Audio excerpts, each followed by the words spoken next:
నమస్తే అండి. నమస్తే అండి. మీ లక్ష్మీ లోకల్ పిల్ల. ఇక్కడ త్రిష నాకు మ్యారేజ్ అయితే కాలేదు, ఒకవేళ మ్యారేజ్ అయితే మాత్రం నేను విడాకులు అయితే తీసుకోను అనేసి అంటుంది. దీనిపైన మీరేమంటారు? డౌట్ అండి. ఆమె మ్యారేజ్ అయితే కాలేదు కానీ చెప్పొచ్చలేదు, అన్నీ అయిపోయినట్టేగా. అవునా కాదా? ఎందుకంటే విజయ్ గారు అనకూడదు, ముఖ్యమంత్రి గారు సారీ మిమ్మల్ని బ్యాడ్ మాట్లాడకూడదు, ఎందుకంటే మీరు చాలా మంచివాళ్ళు.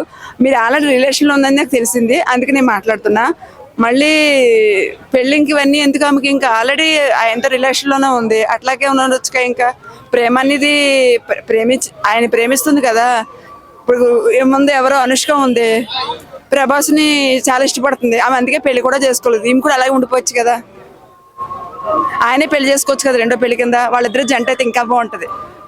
అయితే మరి భార్య ఉంది కదా, భార్య ఇప్పుడు ఏమంటుందంటే మొన్నటి వరకేమో విడాకులు తీసుకుంటా అన్నది, ఇప్పుడు నేనేం విడిపోను భర్తతోనే ఉంటా అంటుంది. మరి దీనిపైన మీరేమంటారు? ఇప్పుడు ఆయనకి ఇద్దరు తెలుసు కదా, ఉంటున్నారు కదా, చాలా మంది చేసుకుంటారు కదా, అలాగే ఏమీ చేసుకోవచ్చు కదా. ఇప్పుడు ఆయన ఉంది, ఆమె ఏమీ అడగట్లేదు కదా. కృష గారు కూడా ఎప్పుడు చూసినా ఆయన మంచిగా ఉండవే కోరుకుంటున్నాడు. ఆమె ఇప్పుడు ఒక సీఎం అయ్యాడంటే కూడా కృష గారు పక్కన ఉండబట్టే అయ్యారు. అందుకని కృష గారు చాలా మంచి మనసుతో ప్రతి విషయంలో కూడా మంచిగానే ఉంటాడు. అందుకని ఆమెనే వాళ్ళిద్దరు పెళ్లి చేసుకుంటే మాకు కూడా, వాళ్ళ ఫ్యాన్స్ గా మాకు కూడా హ్యాపీగా అనిపిస్తుంది కదా. అంటే విజయ్ గెలుపులో త్రిష పాత్ర ఎక్కువ ఉందంటారా? ఎక్కువ ఉందండి. ఎందుకంటే ప్రతి విషయంలో కూడా ఆమె భార్య కన్నా ఎక్కువగా కోఆపరేషన్, ప్రతి విషయంలో తను. అంటే ఒక విషయం చెప్పిన, భర్త పక్కనే భార్య ఉంటేనే ఎప్పుడు మగవాడికి ముందుకు వెళ్తా కలుగుద్ది. అలాగే ఈ ఉండి పైనుంచి బయట వెనక నుంచి ఎంకరేజ్ చేసిన వాళ్ళు ఇప్పుడు అతను సీఎం అయ్యాడు. అందుకు మూలన ఆమె చేసుకుంటే కూడా కరెక్ట్. ఇద్దరు కలిసి ఉండొచ్చు, ఏమీ తప్పలేదు. ఎవరు లేనిది కృష్ణుడికి కృష్ణుడికి ఎంతమంది ఉన్నారు? 8 మంది భార్యలు, ఇంకా ప్రేయస్లు అయితే 16,000 మంది ఉన్నారు. తప్పేముంది? ఆమెకి ప్రేమే కావాలి, భార్యకే ప్రేమ కావాలి.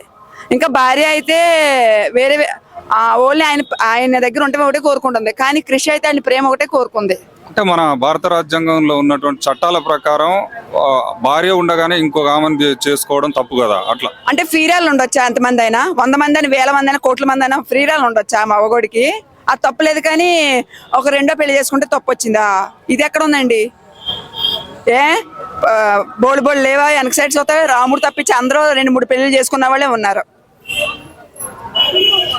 అంతేగా, వాళ్ళిద్దరు జంట అయితే బాగుంటది. కృష గారికి, కృష గారు మీరు మళ్ళీ పెళ్లి చేసుకున్న కానీ మీ ఆయనతో కలిసి ఉండరు, అది నాకు తెలుసు. ఎందుకంటే మీకు మనసు ఇక్కడ ఉండి శరీరం ఎవరికి ఇవ్వాలంటే ఇవ్వలేరండి. ఎందుకండి మీరు అలా ఉండొద్దు, మీ ఇద్దరు పెళ్లి చేసుకోండి, అప్పుడు మాకు కూడా చాలా హ్యాపీగా ఉంటుంది. మీకే చెప్తున్నానండి, విజయ్ గారు మీదైతే సూపరు. లేని వాళ్ళ దగ్గరికి వెళ్ళి హెల్ప్ చేస్తున్నారు. చాలా మందికి కళ్ళు లేని వాళ్ళకి కూడా ఆపరేషన్ చేయడం, హార్ట్ పేషెంట్కి, ఇంకా ఎక్కడెక్కడో వెళ్ళి వికలాంగులు కట్ట చాలా చాలా చాలా చేస్తారు. అవన్నీ మాటలు సరిపడం. మీ ఇద్దరు కలిసి ఉంటే ఇంకా ఇంకెన్ని చేస్తారో. మీ ఇద్దరికి పెళ్లి చేసుకోవాలని మేము కోరుకుంటున్నాం.